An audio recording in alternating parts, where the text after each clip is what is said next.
had a very difficult stretch, but you continue to perform at a high level. How are you able to get to your game? Basketball, when I'm on the court.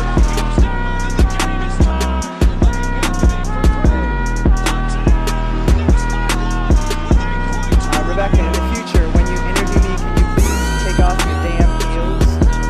He said, I'll present you, provided you let me wear your heels. We'll save that for later.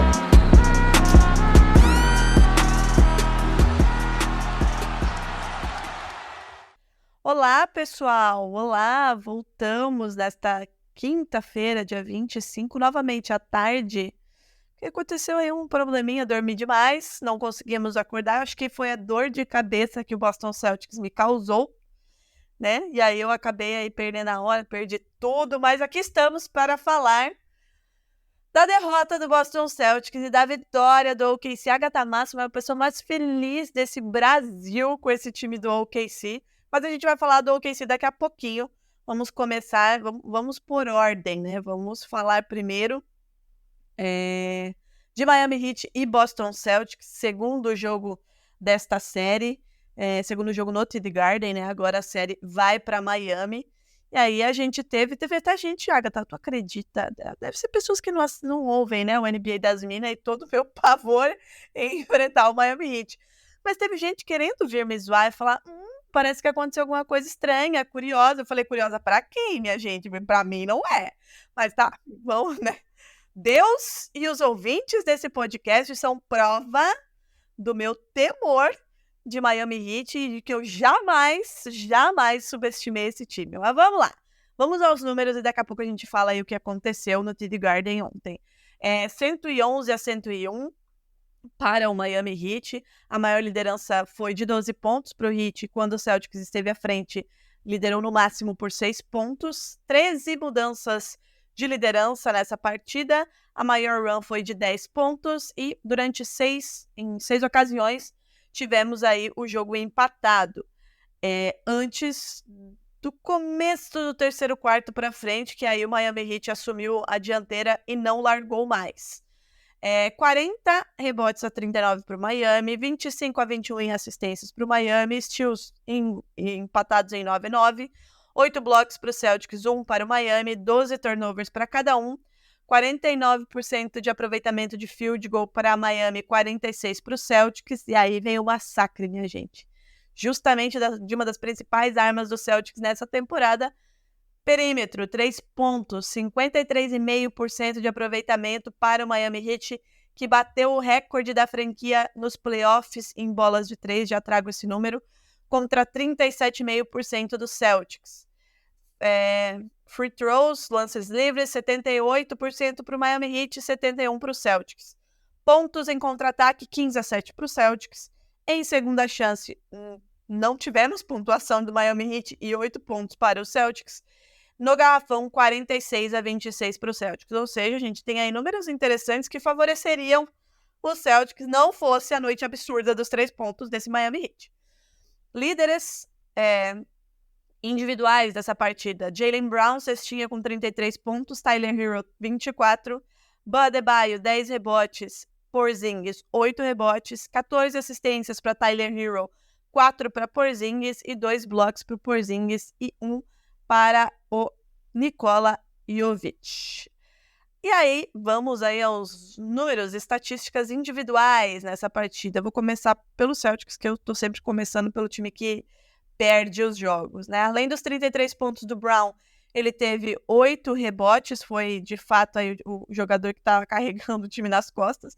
56,5% de field goal e 44% da bola de 3, 4 de 9 para ele. Jason Tatum, 28 pontos e 8 rebotes. Derrick White, 13 pontos, foram os únicos que pontuaram acima de 10 aí entre os iniciais. Drew Holiday e Kristaps Porzingis, que fizeram um jogo horroroso, 9 pontos para o Holiday, 6 para o Porzingis, e do banco apenas 12 pontos, ou seja, aquele jogo coletivo do Celtics não existiu ontem. Pelo lado do Miami, todos os starters fizeram mais de 10 pontos.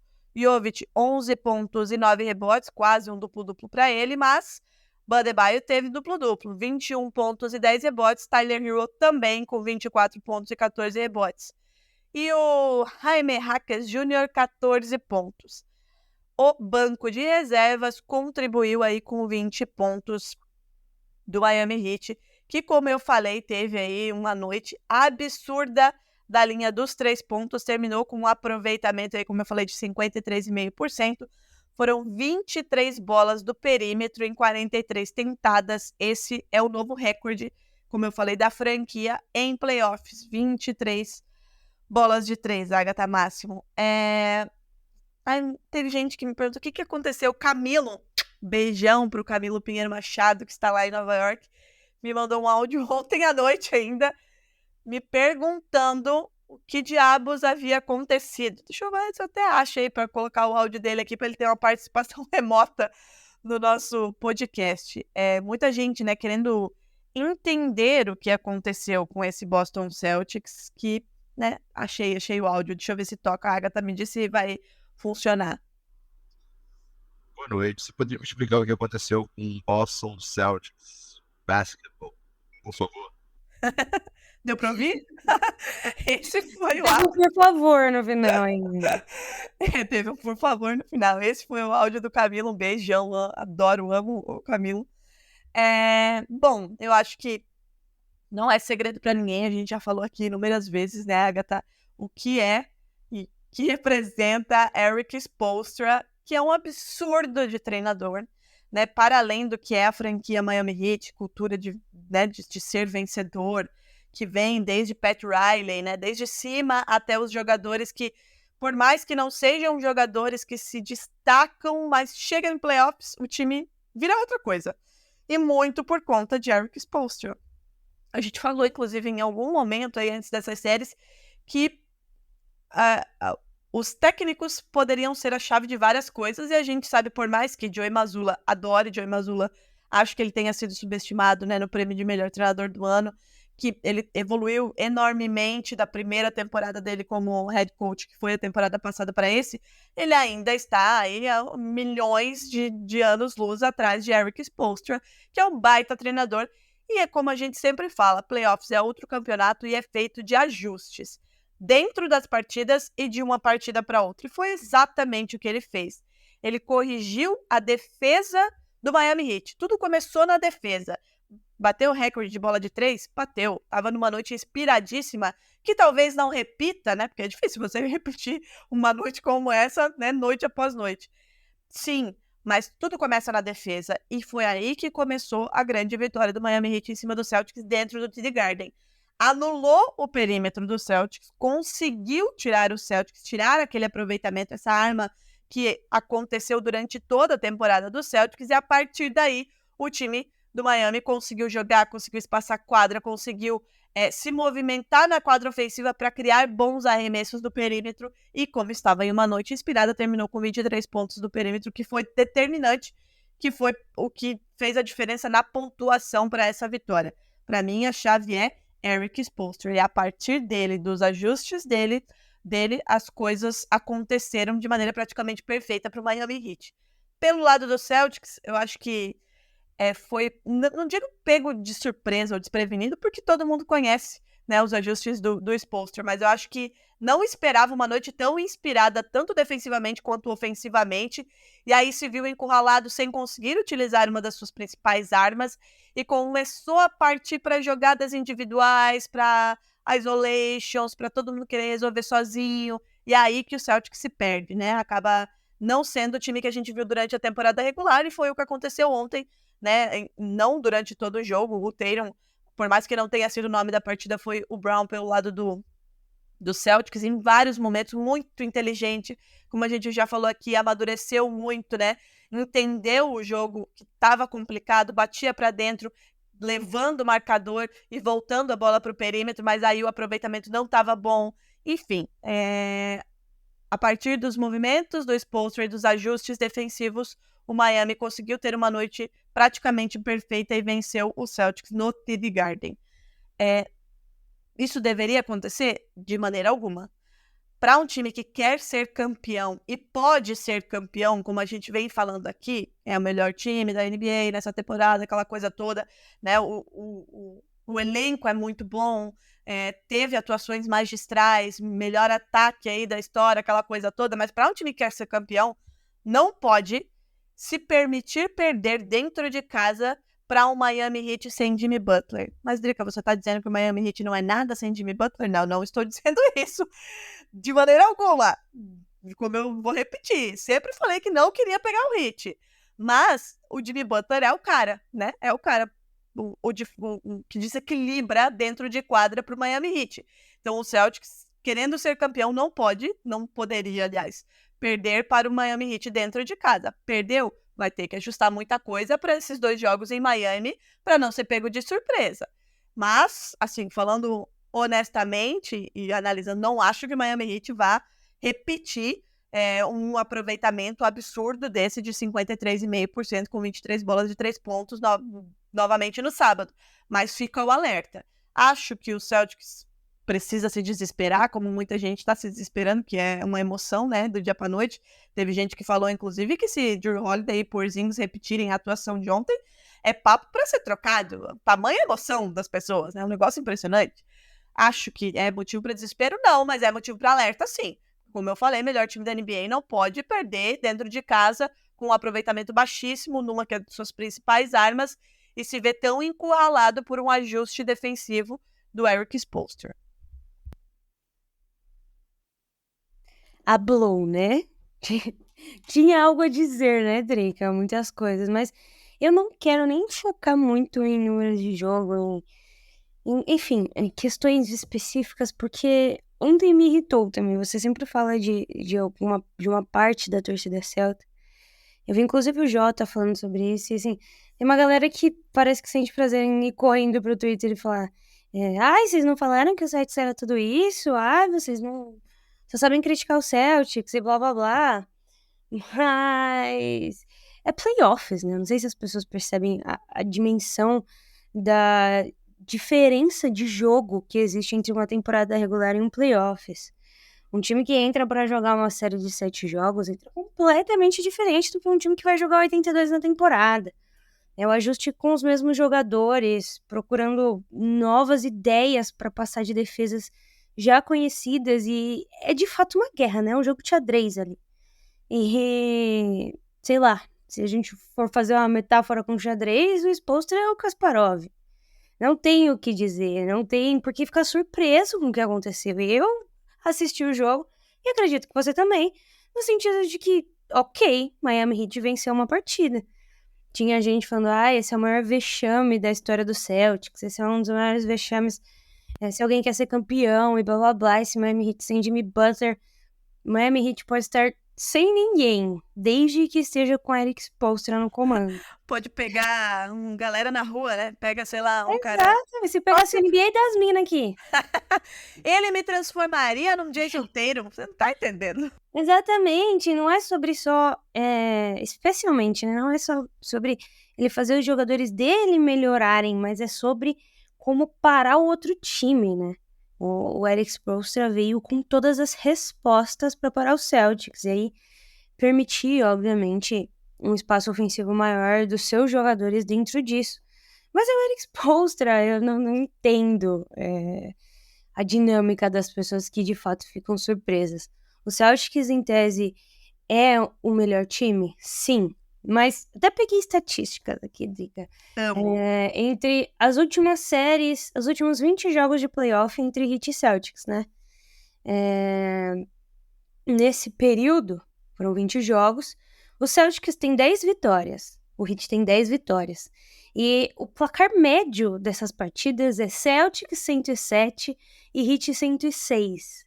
É ínfima a diferença que existe entre esses dois times. E quando a gente tá falando de playoff, de rodadas eliminatórias, especialmente esse, acho que primeiro e último momento, né? Quando você começa nos playoffs e quando você tá prestes a ir para as finais da NBA, existe um fator psicológico muito grande.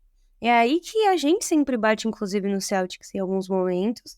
Eu acho que é algo que acontece de forma recorrente com o Celtics, especialmente contra o Miami Heat, mas acontece especialmente contra o Miami Heat porque o Erik Spoelstra sabe provocar isso nos jogadores do Celtics. Não é que não é um time maduro, um time que não vai chegar a lugar nenhum. É um time que tá emperrando e tá tropeçando no mesmo lugar, assim. Um se tropeça no outro, né? Eles são muito algozes nos últimos anos, então os jogos são de fato decididos por detalhes. E o ajuste do próximo jogo já vai ser completamente diferente do que os ajustes que a gente viu nesse. Inclusive, eu vi o pessoal do Denver Nuggets. Eu não lembro exatamente quem foi da comissão.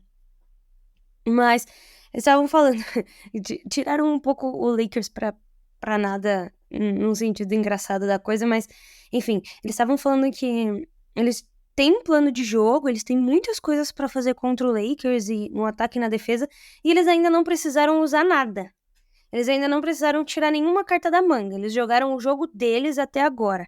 O que é muito louco, porque, enfim, perto do perfeito é onde tá esse Denver Nuggets, eles ainda não precisaram ir acima do seu limite pra fazer isso acontecer. E é uma outra série que eu acho que dá pra exemplificar dentro desse Miami e Boston, porque o Nuggets e o Lakers, eles têm se enfrentado já há algum tempo. Se enfrentaram na bolha, se enfrentaram ano passado. Na bolha o Lakers tira o Nuggets, inclusive, e na temporada passada o Nuggets tira o Lakers. Óbvio que foi uma varrida 4-0, mas nenhum dos jogos foi fácil.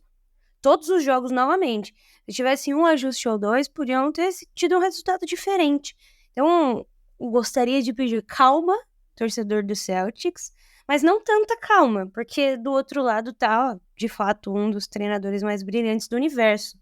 Esse time tem uma obrigação moral de vencer a série, porque é o melhor time da temporada, porque tá numa janela de oportunidade muito maior do que a janela do Miami Heat, por exemplo. Então, assim, todas as configurações foram setadas para que esse campeonato do Celtics viesse a acontecer agora, né? Em tese, é o time favorito, se você for olhar nas casas de aposta, por exemplo. Pro Miami Heat, não. Não é o time ideal e tudo mais, mas esse último Golden State Warriors também não era uma coisa que a gente falava e projetava no começo. Aconteceu. Muitos outros times a gente já viu isso, só que quando existe um fator desequilibrante, no Warriors, o Curry, aqui, o Spoelstra, a gente precisa estar prestando atenção, né? Porque é aquela história, o esforço ele ganha do talento todas as vezes, Drica. E aí esse a hora que eu me preocupo um pouquinho com o Boston Celtics. É essa coisa, né, de não se... Eu sempre falo aqui que a torcida do Celtics, ela é chata, né? Chata. Quem ouve a gente há bastante tempo sabe que eu falo isso. É o que eu disse, não é motivo pra querer trocar todo mundo, sabe? É um jogo... O Joey Mazzulla, inclusive, ontem, depois do jogo, em entrevista, ele falou, cara, isso são playoffs. E eu falei, quem achou que seria 4-0 ou que seria fácil, provavelmente nunca assistiu esse Miami Heat jogar.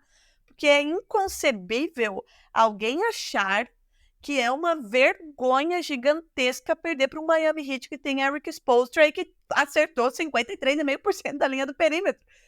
Não existe. Não existe. Porque eu tenho outras estatísticas finais sobre isso. Traga. Só geral, assim, né? Hipotéticas, aquela coisa, nenhum time virou um 3-0, blá blá blá. Mas o primeiro time que vence a série, que vence o primeiro jogo, né? O time que vence o primeiro jogo da série ganha a série no geral 76% das vezes. O time que ganha o primeiro jogo da série em casa ganha 85% das vezes. E aí, o time que ganha o 1-1, depois do 1-1, né, o jogo 3, e desempata, ele acaba tendo uma chance de ganhar 73%. Então, geralmente, o 1-1, ele tem um 0-0, né, Drica? Agora é uma melhor de 5. Nada aconteceu. Volta pra estaca 0, né? Agora, esse 2-1 já não tem muito o que fazer, né? Exatamente. Última estatística pra gente passar pro último jogo. O Erik Spoelstra está, neste momento, com um aproveitamento aí de 10 vitórias e 3 derrotas no jogo 2, quando perde o jogo 1. Ou seja, perdeu o jogo 1, no segundo jogo ele está 10-3. Significa que o homem é o rei do ajuste, né? Basicamente, tudo que a gente fala sobre ele há muito tempo está provado em números e na atuação do Miami Heat. Então, assim, torcedores, calma. Todos os torcedores do Miami Heat, calma. Venceram bem, parabéns. Todos os méritos, eu estou dando todos os méritos para o Miami Heat. O Celtic se viu encurralado e começou a errar a partir dos acertos do Heat. Então, calma, porque vocês ainda estão enfrentando um Boston Celtics que é favorito, e aí não é favorito porque vozes da nossa cabeça disseram que é favorito, porque construiu um time e uma campanha para isso. E torcedores do Celtics, calma desde o começo. Se vocês achavam que seria 4-0, de novo, é porque nunca assistiram Miami Heat com ou sem Jimmy Butler, nunca não acompanharam o que Eric Spoelstra é capaz de fazer, com 5 jogadores que jogam pelada no fim de semana, ele é capaz de fazer milagre. Então, calma nesse sentido, e calma que não é porque perdeu um jogo pro Miami Heat que o time não presta e não pode ser campeão. Pode ser campeão, como pode ser eliminado. Isso é NBA, isso é playoffs. A galera não tá aí à toa e por vozes do destino que colocaram uma galera ali. Então, calma para as duas torcidas. E sábado tem o jogo 3. Agora a série vai para Miami, como eu falei, 2 jogos em Miami. E depois, no 5º jogo, volta para o TD Garden. Vamos saber e vamos ver, acompanhar em que pé essa série vai se encontrar. Agatha, agora é a vez da senhora Blair, né? A senhora tá muito mais feliz do que eu, obviamente, né? Alguns são mais privilegiados do que outros. Muito mais privilegiada. E, cara, se você está empolgada com toda a razão, porque antes de eu passar aqui, só assim, né, ontem eu dei uma dormida no meio do jogo, porque tava chato, com todo respeito ao New Orleans Pelicans, né, uma pessoa que trabalha aí, acorda assim um pouco da manhã, vê a surra que foi ontem, era inevitável eu dormir no meio do caminho. Mas Chet Holmgren, no primeiro quarto, fez 13 pontos, né? Então só aí a gente já vê como foi o negócio.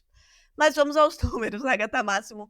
2-0 para o OKC, 124-92 nesse segundo jogo em casa, inclusive, que atmosfera fantástica.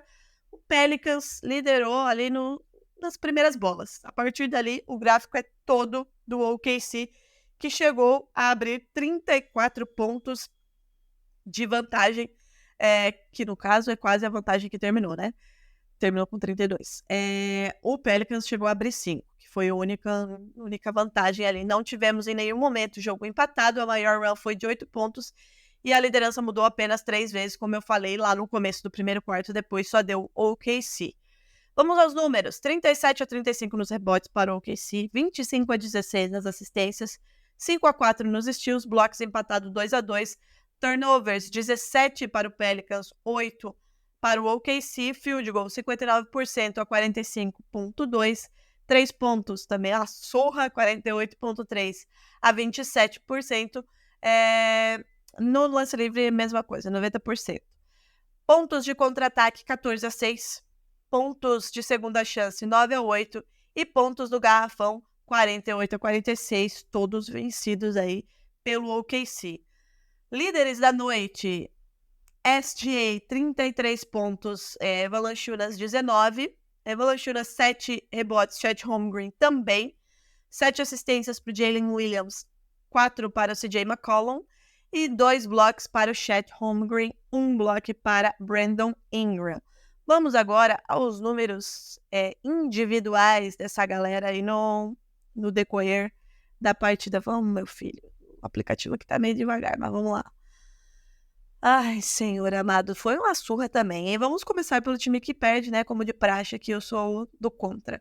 Pelo lado do Pelicans, só o Trey Murphy não terminou aí com pelo menos 10 pontos. Ele fez 8 pontos. 15 pontos para CJ McCollum, 18 para Herbs Jones, 18 para Brandon Ingram, 19 para Valanciunas, e o banco contribuiu com 14 pontos. Pelo lado do OKC, todo mundo fez mais de 13. Quem fez 13 foi o Josh Giddey. 15 pontos para Lu Dort, 21 pontos para Jalen Williams, 26 para Chet Holmgren, 33 para SGA. O banco de reservas contribuiu com 16 pontos. Agatha Máximo, fique à vontade. Drica, foi bom, né? Esse é o OKC que a gente, pessoas que assistem o Oklahoma, que não são muitas, conheceram durante a temporada. Esse é o OKC que chegou no primeiro lugar do Oeste. De novo, né? Tiram o oitavo colocado pra nada, mas tiram também muito o primeiro colocado pra nada. Óbvio, muito por conta da idade. Ontem, no quarto período, todos os jogadores que pontuaram tinham 25 anos ou menos.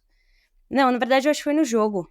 Todos os jogadores que pontuaram tinham 25 anos ou menos. Isso é a primeira vez que acontece na história.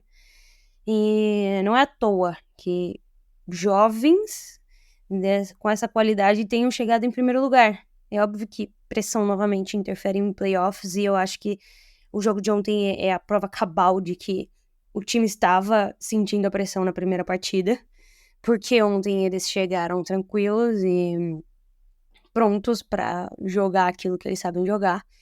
E, enfim, ficou bem claro, né, quem é o Oklahoma City Thunder. O Shai conseguiu jogar como o jogador que está aí na final para MVP.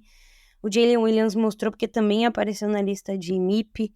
E o Chet, né? Se não houvesse Victor Wembanyama, o Chet seria o Rook of the Year, acredito eu. E ontem mostrou por quê. Gelado para enfrentar seus adversários na primeira série de playoffs da carreira dele. Gelado para reverter uma situação, né? Tava perdendo muito no garrafão pro Valanciunas, especialmente ali no primeiro jogo. A coisa foi triste, foi feia.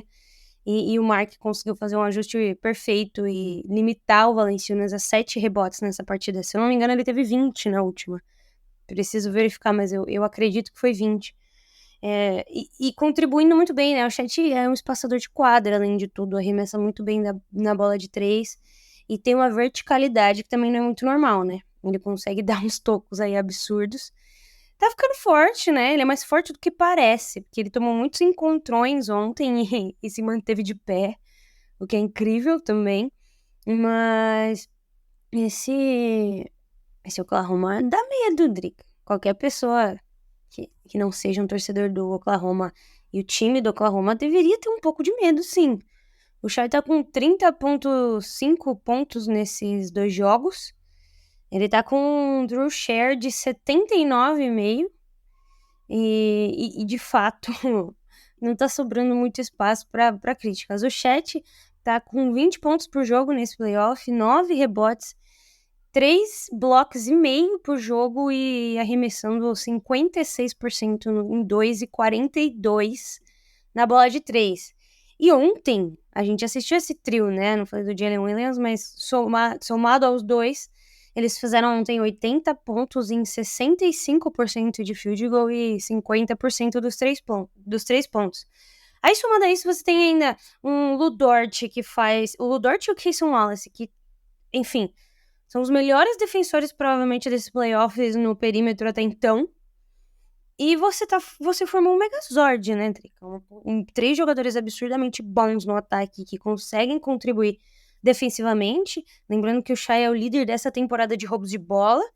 E do outro lado, 2 3&Ds, né? O Dort ontem fez várias cestas de 3, manteve a calma e tem jogado como gente grande. Tá todo mundo jogando como gente grande, eu fico feliz. E o Mark tá tendo até mais espaço. Ele falou que ele ia fazer o que deu certo durante a temporada regular, né? E esse dar certo dele é manter a rotação que ele achava interessante. Então, ontem, novamente, 11 jogadores entraram em quadra. Óbvio que Kenrich Williams, o Dieng e o Lindwater jogaram perto aí de 3 minutos cada um. Mas entrou o Aaron Wiggins, que também, enfim, 100% no aproveitamento. Jogou pouco, mas contribuiu com 6 pontos, 5 rebotes e 2 assistências. Gordon Hayward ainda segue meio perdido, mas tenta ajudar ali um pouco na defesa. Eu não tenho muito o que dizer dele. Mas ainda tem peças absurdas. O Isaiah Joe, 100% na bola de 3 ontem. E a gente que assistiu a temporada do Thunder cansou de ver o Isaiah Joe matando bola. É um absurdo. É o cara que entra pra fazer isso e faz de uma forma incrível. Josh Giddey, assim, é a única peça que pra mim ainda flutua por aí, né? No espaço-tempo. Porque existem muitas críticas a fazer, especialmente a preguiça defensiva que ele tem, porque já tá começando a me parecer preguiça. Antes eu achava que era um pouco de falta de conhecimento mesmo, e de habilidade defensiva. Hoje eu percebo que é um pouco de falta de vontade. E no ataque ele não tem conseguido contribuir tanto em pontuação. Ontem até fez 44%. E também em assistências, né? O grande trunfo do Guidi precisa ser assistência. Se a bola não tá caindo, vai dar passe, sabe? Mas também não tá conseguindo completar. Essa é a minha única preocupação. Eu não sei quando o Zion volta. Na verdade, ele vai ser avaliado ao final do jogo 4, né? A meta aqui, Drica, é jogar para não precisar ver Zion, né? Talvez nem tenha jogo 5, no caso, né? Exato, gente. Agora vai todo mundo para uma outra atmosfera, né? Muda, inverte o cenário. Por exemplo, um Clippers que roubou um joguinho, um Dallas que roubou um joguinho em Los Angeles, agora vai jogar em casa, em Dallas, caldeirão. A gente tá falando do Miami. O Miami Heat é bom até, né? Porque não tem muito torcedor. A galera é só turista, mais tranquilo. Amo todo mundo que torce pro Miami Heat, mas de fato não tem muito organizada do Heat, né? E o Pelicans tem um pouco disso, assim. Eu acho que a cidade deve estar muito feliz por ter voltado no cenário, mas é um conglomerado esportivo ali que foca muito na NFL, né? Os preparadores, por exemplo, a gente já até fez um episódio sobre isso. Os preparadores físicos do Pelicans, eles são meio que divididos com a galera da NFL.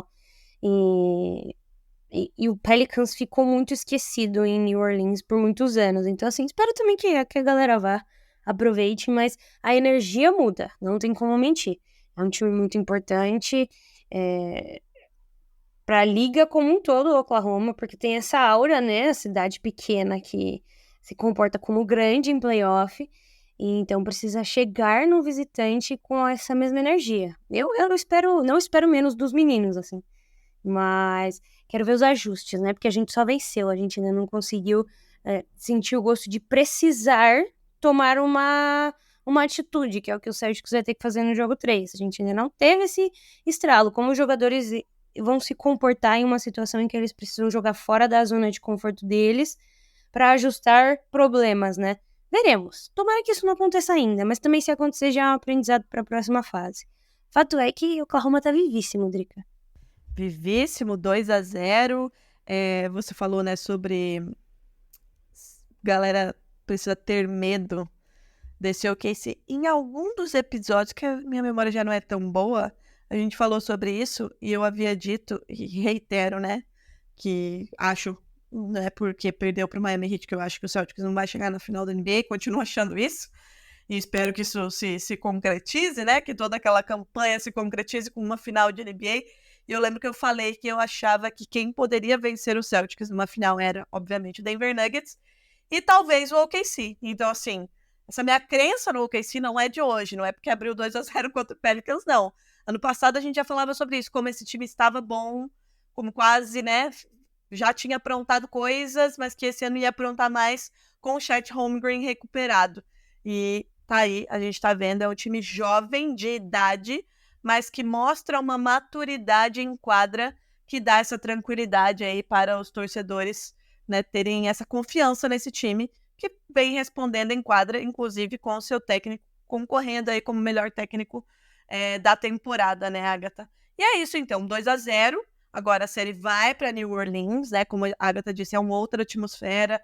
Claro que o OKC fez 2 grandes atuações, 2 grandes vitórias, mas assim como a gente falou lá do Eric Spoelstra, os playoffs são feitos de ajustes. Vamos ver o que o Pelicans vai aprontar aí para cima do OKC jogando dentro de casa, porque até aqui o OKC foi completamente contundente, completamente dominante nos 2 lados da quadra e conseguiu construir muito bem aí esse placar de 2-0.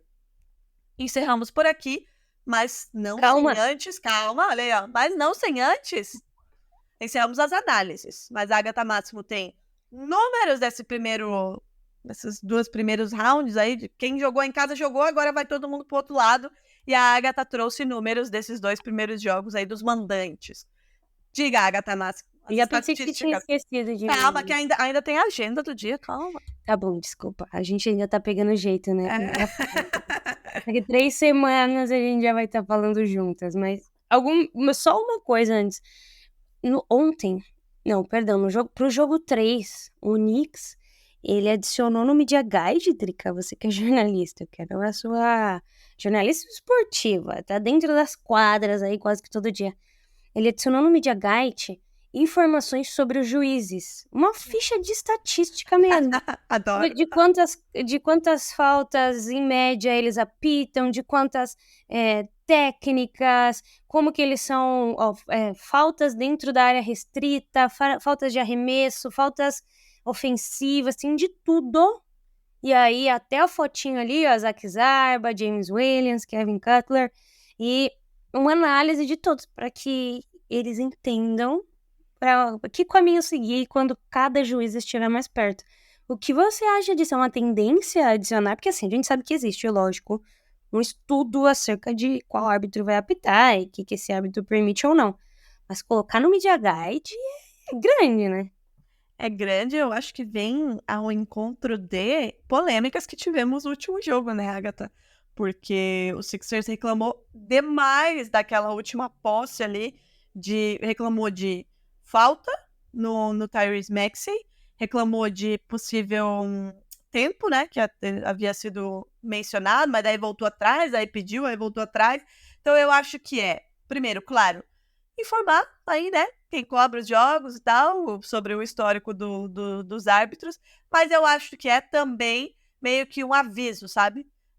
Não é porque houve reclamação do outro lado no jogo que a gente também tá aqui bobo, sem saber como os árbitros podem agir. A gente sabe que a arbitragem na NBA, ela é ruim para vários... O que mais a gente viu ao longo da temporada e, enfim, várias temporadas, são erros de arbitragem para todos os lados possíveis e imagináveis.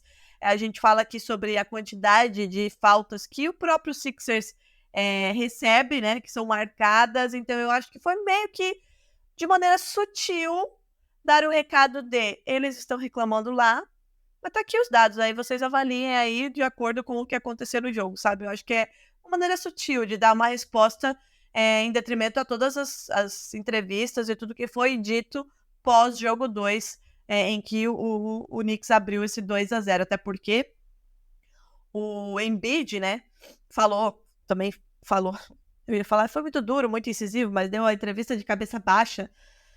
Ai, tem opiniões, mas meus advogados não me permitem dar a minha opinião aqui sobre isso. Mas foi muito incisivo, falando que era pra estar 2-0, que muitas faltas não foram marcadas, nananana. E aí o Knicks respondeu, colocando lá pra todo mundo ver, todo mundo que tem acesso, pra todo mundo ter ciência do que acontece quando esses árbitros apitam, até porque se der merda, depois tá ali os dados, sabe? Eu acho que foi mais nesse sentido, Agatha. Agora traga aí suas estatísticas.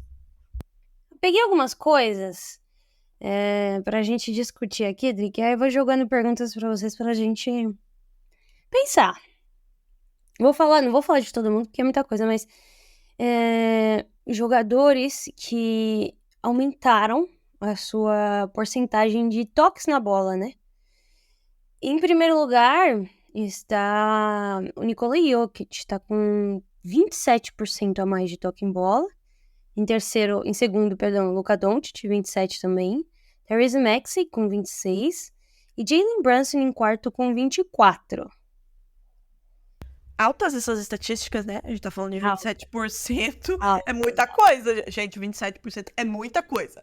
O Nikola Jokic já é fora do normal, né? E ele ainda aumentou 27%. Caralho! Tipo... Eu até vi no último quarto, no segundo tempo desses playoffs, ele tem aumentado em 190%, de 100 posses para 190 posses no segundo período da partida. É muita coisa. Que é quando... Mas o restante é estranho. Assim, estranho não, Luka Doncic, óbvio, mas Jalen Brunson aumentou muito, mas ele não conseguiu reverter esse aumento de posse em produtividade, né? Tanto é que o último jogo ali, o final foi, assim, tenebroso pra ele, né? O Knicks conseguiu vencer, a gente já falou aqui, mas não foi por causa dele, né? Mas é muita coisa e são jogadores importantíssimos para suas franquias. Nikola Jokic, principalmente no segundo tempo, que é quando o Nuggets dá aquele sprint final ali, né, pra matar o jogo. Doncic, que fez o que fez no jogo 2 para deixar essa série empatada. O Jalen Brunson, que em tese ele é o cara, né, que, enfim, maestro aí desse time, por mais que a gente esteja reiteradamente aqui falando sobre a importância de Josh Hart para essa série e para esse 2-0 no Knicks. E o Tyrese Maxey, que, enfim, carrega esse piano, carregou o piano quando o Embiid não estava, e a gente já falou aqui que o Embiid não está 100%, e a responsabilidade do Tyrese Maxey aumenta consideravelmente. Também não tá conseguindo resolver, porque, né, tá 2-0 pro Knicks, mas me chama muito a atenção esse percentual. É muita coisa. 27% do Jokic, ainda que a gente esteja falando do Jokic, que já é completamente fora da curva, é muita coisa. Outra questão é jogadores que têm uma eficiência enorme dentro do garrafão da área restrita, especificamente, né? Vou falar o top 3. Na verdade, o top 4, até top 5 vale a pena. O Jokic, novamente, Nossa, que já com surpresa. mais de 90% de eficiência, se você quer saber, de field goal, inclusive. Pascal Siakam em segundo, ele tá com, por volta, que o gráfico aqui tem que meio que achar a barra, 85% mais ou menos. Em terceiro lugar, Trica, Jason Tatum, deve estar com uns 84%, comparado com Anthony Davis. E em quinto, o homem, né, Jaden McDaniels, com mais ou menos 80%. Te impressiona algum nome? Ou é aquilo que a gente já imaginava? Não sei se impressionar é a palavra correta no caso do Tatum, porque a gente sabe, e eu acho que talvez ele até tenha que entender isso bem, mas ele melhorou muito isso, de entender como é muito difícil para ele quando ele bate para dentro, né?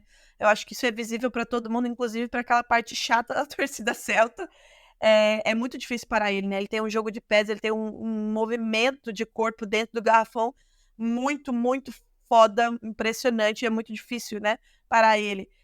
Então, não sei se impressionar é a palavra correta, mas me deixa feliz saber que ele tá utilizando isso mais. Talvez ele tenha entendido que ele tem esse poder. E o que, zero surpresa, né? Eu acho que não tenho o que falar.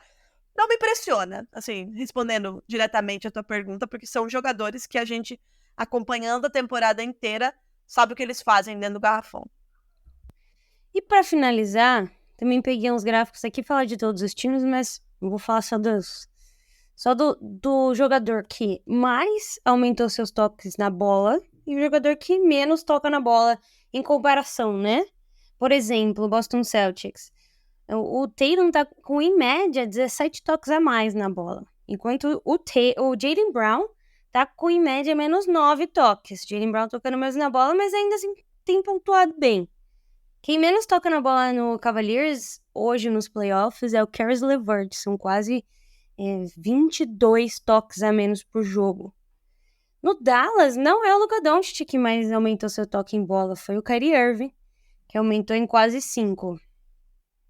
No Denver Nuggets também é curioso, não foi o Jokic que mais aumentou seus toques, foi o Jamal Murray que tem tocado na bola quase 20 vezes mais. Caralho! Pois é, tocado 20 vezes mais na bola. Pascal Siakam tem tocado 15 vezes mais. Terrence Mann é o líder nessa estatística pelo Clippers, com 10 toques a mais de bola. Quem menos tem tocado é Kawhi Leonard, mas é menos 4, também não é muita coisa. Quem mais tem tocado na bola no Lakers, aumentado essa média, é o D'Angelo Russell. Então, assim, o LeBron tem dependido um pouco mais do Russell na armação, né? Bobby Portis, pelo Milwaukee Bucks, mais de 25 toques, Trica. Eu acho que essa mais estatística é Bobby Portis. E Josh Hart. Josh Hart tem tocado 30 vezes a mais na bola, Trica, do que sua média. E pro Oklahoma, para finalizar, Jalen Williams, 15 toques a mais, enquanto Josh Giddey tem menos 25. Sinal de ajuste do Mark que ele tá vendo, né? Tudo que está acontecendo. Eu acho que em todos os casos é uma questão de ajuste, né? Por exemplo, Josh Hart, a gente já falou aqui, hoje, inclusive, de como ele é a alma desse time e como ele tem sido completamente importante. E assim, ele fez um jogo de 48 minutos, né? É óbvio que ele vai tocar mais na bola. Ele passou o jogo inteiro dentro da quadra. No outro jogo também mais de 40. Então, assim, são jogadores que têm aumentado a sua minutagem, porque é aquilo que a gente diz, playoffs, reduz a rotação, aumenta a minutagem de alguns jogadores. D'Angelo Russell, eu fico ali no 50-50, né? Ele faz um jogo bom, outro ruim, mas precisa armar esse time, precisa trabalhar. Não vai conseguir fazer muita coisa contra um time que tem o Nikola Jokic e o Jamal Murray também tocando muito mais a bola e fazendo o que fez no último jogo. Mas é questão de ajuste, de entender para quem ou por quem essa bola precisa passar em playoffs. Reduz-se a rotação, aumenta a minutagem, aumenta o toque de bola de alguns jogadores que são fundamentais aí, principalmente em pensar o jogo, né, em armar as jogadas, e aí também se justifica o Kyrie Irving, por exemplo, tocar mais a bola, ainda que a gente saiba que o Luka Doncic, né, fica muito com a bola na mão. Agatha, algum número a mais?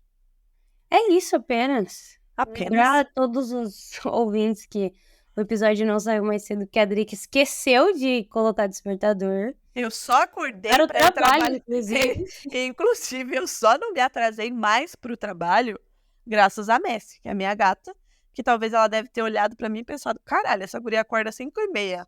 Já passou-se 1 hora e ainda não levantou, será que morreu? Aí ela miou do meu lado. Nem pra ela te dar um dia de folga, né? Imagina, você acorda meio-dia. Meu, tá maluca, Deus me livre, não, nem brinca com um negócio desse. Então, graças a Messi, não perdi o horário do trabalho, mas perdi o horário de gravar, por isso que a gente tá gravando mais tarde, mas não se repetirá, tá, minha gente? Não se repetirá. Não, tudo bem se repetir também. O melhor foi agora, a gente conversou, deu tempo de falar de tudo. Se fosse amanhã, a gente não teria esse tempo todo, é verdade. Exatamente. Talvez a gente aborte a missão de manhã. Mentira, não vamos abortar, mas em algumas situações vamos. Então, passar a agenda de hoje, né? Já é 5h22, hein? A gente terminando de gravar, só pra vocês... já é um podcast pré-nova rodada. Assim, exatamente. Dá um palpite, já que a gente já tá... Vamos palpitar, então vamos lá. Já estamos aqui, né, pô? Já estamos aqui. Vamos palpitar, então. 8h da noite, Cleveland Cavaliers e Orlando Magic. O Cavs já abrindo, já tá com 2-0, né? E agora essa série já começa aí, né? A rodada de inverter aí o mandante, jogo em Orlando. Pra mim, Cavs abre 3-0, Agatha. Eu tô com esse sentimento também, Trick. Eu quero muito que o Magic roube o jogo, mas eu não sei se chegou. Eu acho que vai entre esse e o próximo, mas eu acho que ainda vem um 3-0. Acho que Cavs passa dessa fase, inclusive. 8h30 da noite, primeiro jogo na Filadélfia, Knicks e Sixers. Knicks já tá com 2-0 aí. Hoje eu acho que o Sixers vai roubar esse joguinho, tá? Eu acho que ajustes vão ser feitos. Talvez aí o fator casa e o fator caralho, já estamos 2-0, seja importante aí pra roubar esse joguinho. Não que eu quisesse, tá? Porque nessa série eu tô torcendo pro Knicks, mas eu acho que esse 1 vem pro Sixers hoje.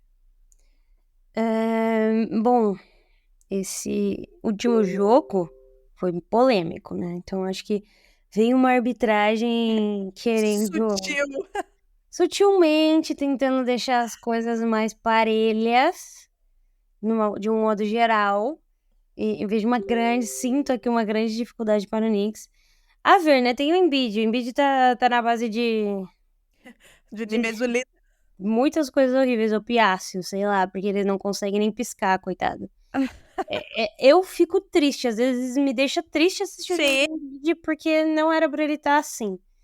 Ele ia estar destruindo esses playoffs. E ele ficou muito triste na última partida. E a galera também cai matando desnecessariamente. Temos que proteger o Joel Embiid, essa é a verdade. Mas eu acho que ele vem porque ele falou, a gente não vai perder essa série. Parece que ele vai jogar até sem joelho se precisar. Então eu acho que hoje ele vem para destruir. Olha, nós estamos concordando, Agatha. Último jogo da noite, 11h da noite, em LA. Denver e Lakers, 2-0 pro Denver, e na minha humilde opinião, hoje teremos um 3-0 para Denver Nuggets. Denver Nuggets?